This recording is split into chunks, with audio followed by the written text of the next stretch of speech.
Good morning, everybody. This is the Wednesday, March 19th, 2025 Jupyter Frontends and Accessibility meeting. My name's Eric Gentry. It looks like we have some items on the agenda. I believe Andre is up first. You want to take it away? Yep. Thank you, Eric. Hey, everyone. One second. I'm sorry. I'm finished chewing. Okay, so I wanted to talk about a couple of things. So one of them is this PR. Maybe I can share my screen. Yeah.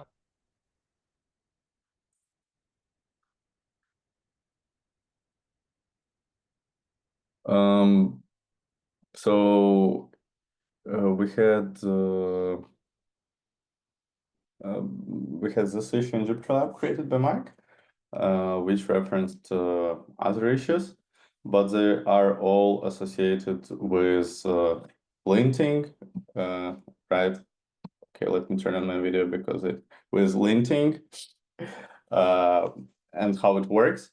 So right from notebook, like content of the notebook is getting extracted into the virtual document, and then the virtual document is essentially getting like linted, checked, right? Given suggestions based on the content by JupyterLab LSP and Python LSP server. So there was a problem that if there is a markdown cell, empty markdown cell, or actually any markdown cell, the Python code in the next cell would show error 303 too many empty lines. So, and there are a couple of reasons for that. So one reason is that after every cell, two empty lines are added in the virtual doc. After like any kind of cell, two empty lines would be added. So essentially, if we have and also note that markdown cells, any kind of markdown cell, empty, non-empty, huge markdown cell in virtual doc would be represented as an empty line. So empty line from markdown cell plus 2 lines from padding are equal to 3, which exactly error 303 is about. Like it's like 3 or more empty lines, right? So to address it, I created the PR that I'm looking feedback and advice about. So what this PR already does is attempt to not add new separator lines after markdown cells. After any empty cell. Let's see. So what exactly I'm checking to skip adding the padding is that when entire cell is extracted and there is at least one foreign document in foreign document maps, right? This is what was suggested by Mike. And it also makes a lot of sense to me. So first of all, I'm looking feedback on this. Then my second question is that to solve the error 303, so like if there is an empty cell, should we just not add anything? This was suggested in by Mike in one of the like issues that I was looking at. But the problem with that is that we would essentially in virtual document, the total count of cells would be lower by 1. Like, is it okay? Wouldn't it cause any problems? So And yeah. I have opinions. I don't know if I suggested that before. If I did, I think I was wrong. Okay. Because it's like if you have multiple blank cells and that leads to a linter error, I think this is expected and that's good because you shouldn't be like dropping notebooks with tons of empty cells. Okay. But in ideal world, we wouldn't be having that conversations at all, and there will be a linter which tells you that there is an empty cell and has a dedicated message which clarifies that the issue is not that there is too many empty lines, but that there is an empty cell which is useless. Okay, I see. So, Thank you. which doesn't need to be solved by this pull request, of course. So would you say then the scope of this request should be just don't add new separator lines is if entire cell is extracted and there is a foreign Yes, document?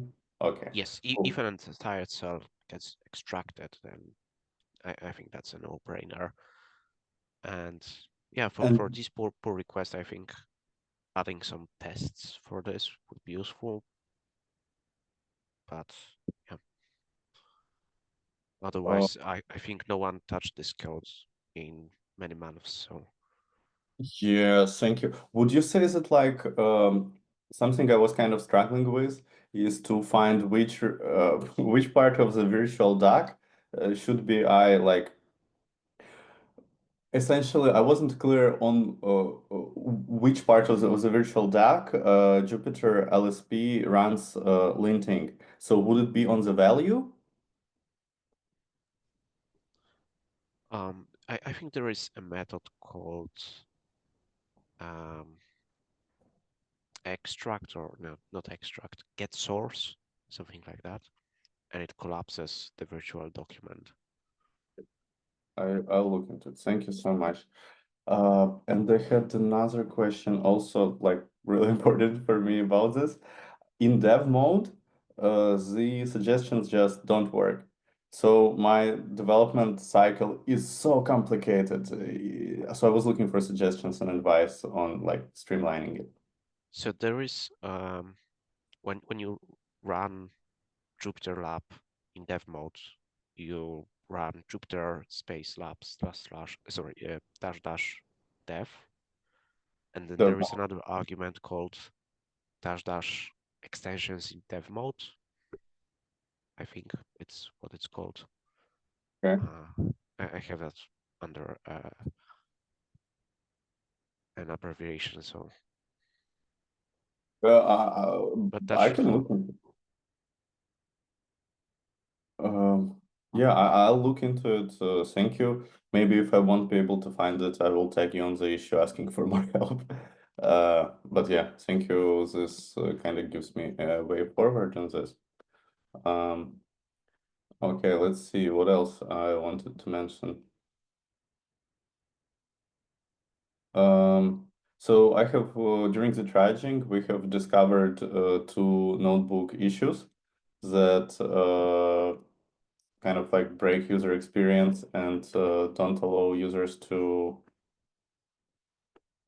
work normally, right? Kind of a user breaking stuff. Maybe this one is less user breaking. It's still probably user breaking. So just wanted to bring it to attention of everyone. So there's this one, scrolling causes display issues, blank areas appear, and there is this one that does look experience breaking, like involuntary scrolling. Yeah.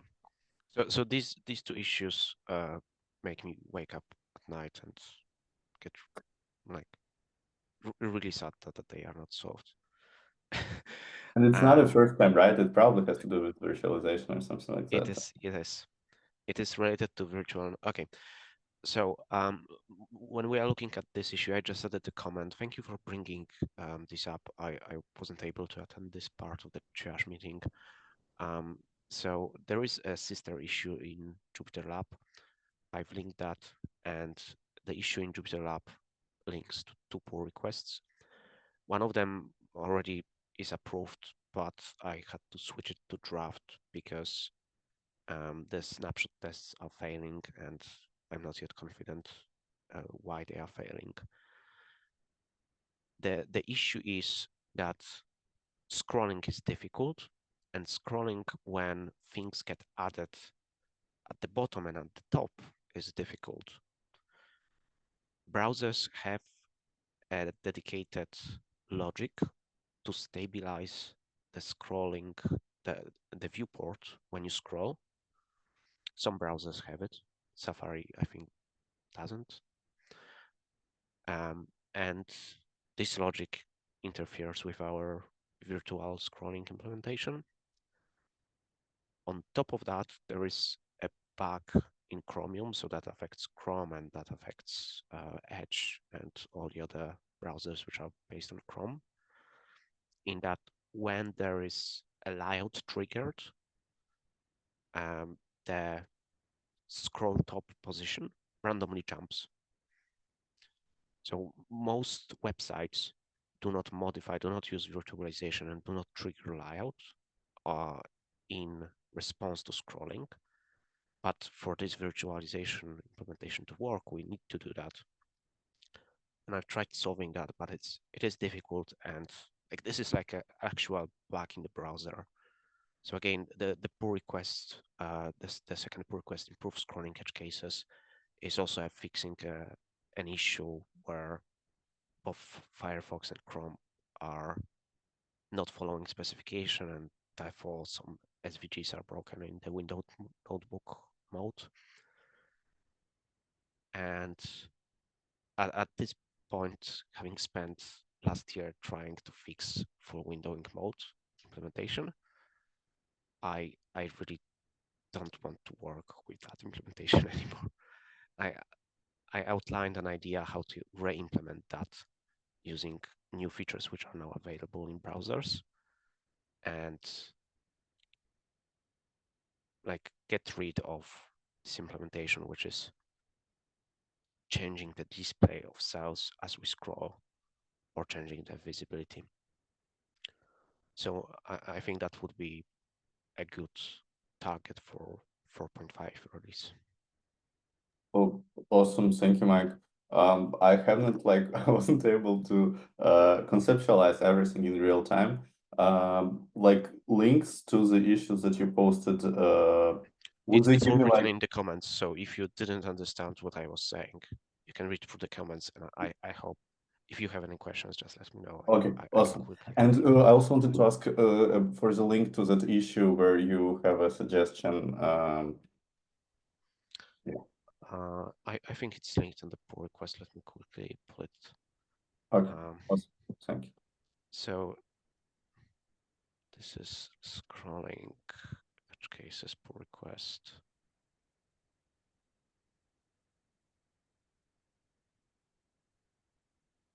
Yeah, it's issue number 16327.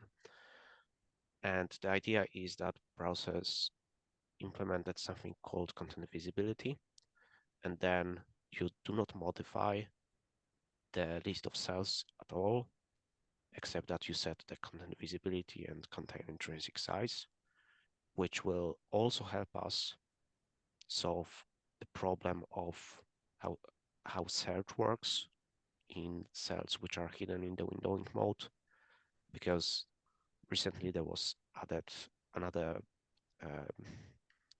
attribute which is hidden until found. So this is a subsequent issue which describes how we could benefit from using it. Basically, like, yes, the full windowing implementation helped a lot in improving the performance, but there is just so many edge cases.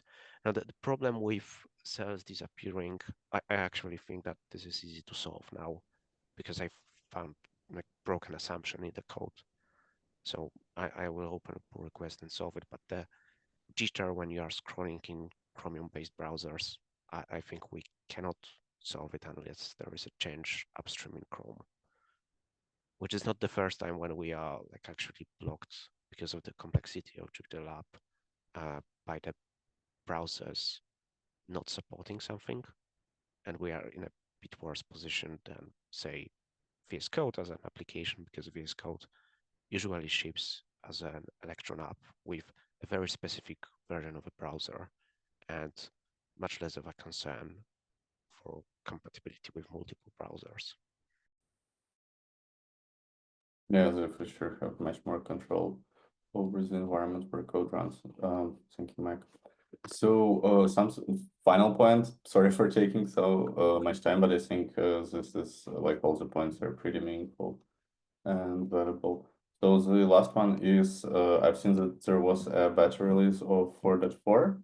So I wanted to organize a bug bash or multiple bug bashes for JupyterLab 4.4. So I was curious, like, what is the release plan, if there is any release plan, asking because like if now or soon would be a good time to have a bug bash or bug bashes, or if there are still major changes and features expected to be pushed and we should maybe like hold on the bug bashes. And the second question here, like would the community be open to have a public bug bash, for example, during the JupyterLab call, or I don't know, we could talk about a different time slot. I think JupyterLab call would work the best. And even if we don't have a public bug bash, we will have an internal bug bash with the team, so there would be some bug bash for sure. But it would be best, I think, to have a public bug bash. So wanted to get feedback from the community.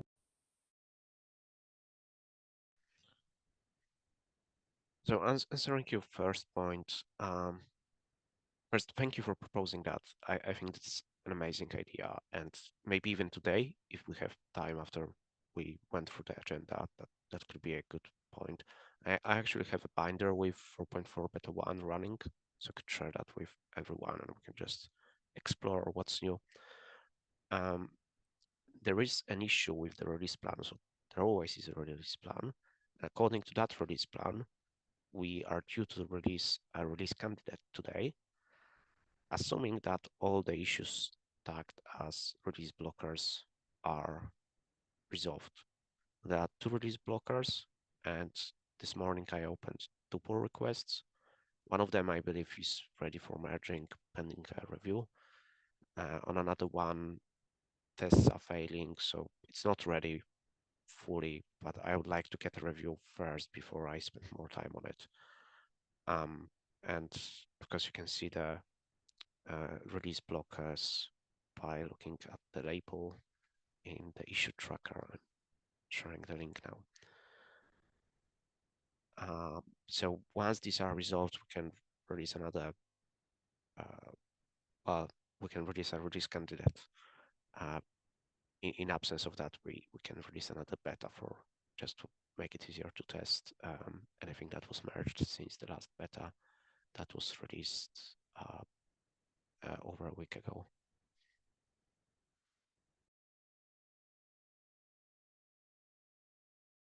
But okay, thank you, Mike. And that release plan, is there like an issue about it, or is it public at all? It is pinned. The release plans for JupyterLab are always public and they are always in the issues. When you go to JupyterLab/JupyterLab issues, you will see a pinned issue called 4.4 release plan. Awesome. Thank you, Mike. Appreciate it. And sorry, everyone, I didn't know that. Okay. So how about what does anyone have an opinion if we could book one JupyterLab call, I don't know, for example, next week or next week plus one for a bug bashing? What do you guys think?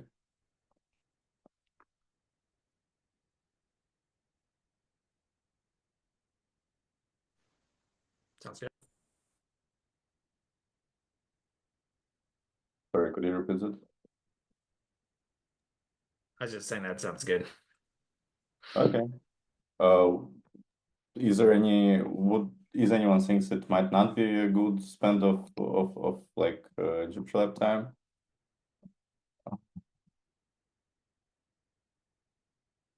So it seems that there are no opposition, at least from the people who are attending the call today. Cool. Thank you. That's it for me. Thank you very much for your time, everyone. All right, it looks like Vidar's up next. Yeah, hi. I mentioned this last week. I came with PR to Lumino and one to JupyterLab about adding support for non-use keyboards. They were both kind of in draft state. I got some good feedback, so thanks for that. This week, I just wanted to highlight that the Lumino one, taking the feedback from last week into account and taking it out of draft mode. So it is ready for review. If anybody has the time or interest to give that a look, that would be appreciated. I'm also, of course, happy to answer any questions if anybody has them now, but mainly just wanted to flag it for visibility.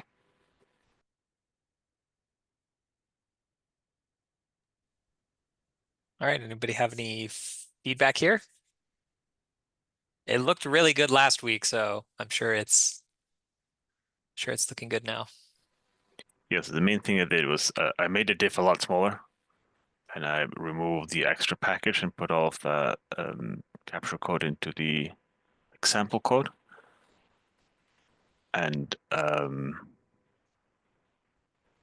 it removed all of the extra keyboard maps other than English so that they can be in separate packages or like language pack style distributions. Can you drop a link in the chat, by the way, just in case anybody wants to look at it? I just did. So Thanks, Mike. scrolling through it right now, I see that sometimes the file includes a license pointing to Phosphor.js 2019. Is it because some of the code is derived from an old unmerged PR to Phosphor, or is it an artifact of our license enforcement automation? Is this from the example code? Yeah.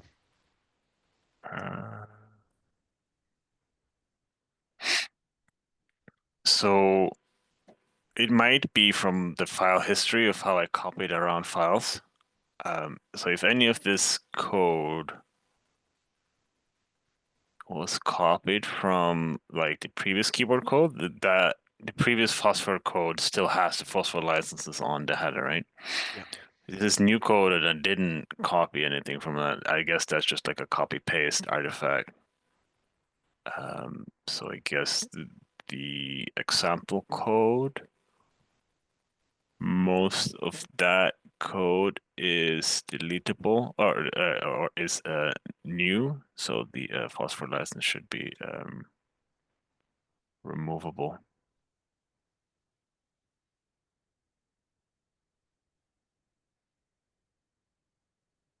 Yeah, I think that was just from me starting everything in one file and copy pasting it everywhere as I was refactoring it.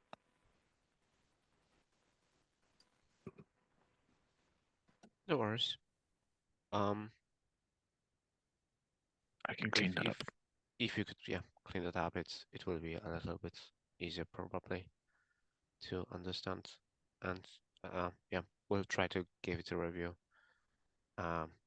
Maybe not this week, but next week. Perfect, thank you.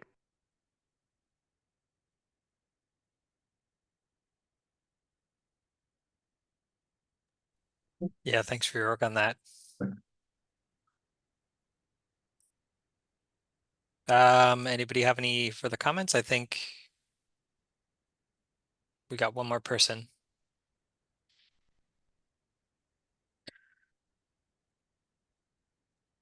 Yeah. Right. Go ahead. So we already talked about JupyterLab 4.4 and the release plan. I just wanted to flag the two pull requests and linking them in the chat right now. So one is just fixing the translation types to narrow the API, because previously they were incorrectly typed or typed with any. And the other is trying to merge the settings or rename settings a little bit so that there is a dedicated section for kernel settings. Now this is not very easy with the existing code and how I think it is a requirement for the settings to be properly loaded for there to be also a plugin with a matching name. And maybe I do not recall that correctly, and maybe I'm wrong. But this is why the pull request also includes like a dummy plugin just for these settings. Yeah.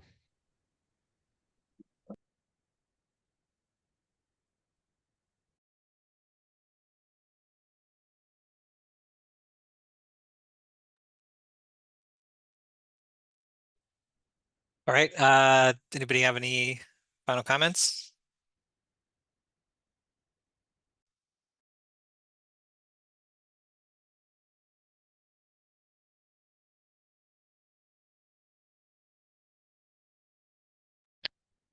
All right. We'll move to the off the record portion. Everybody brace yourselves.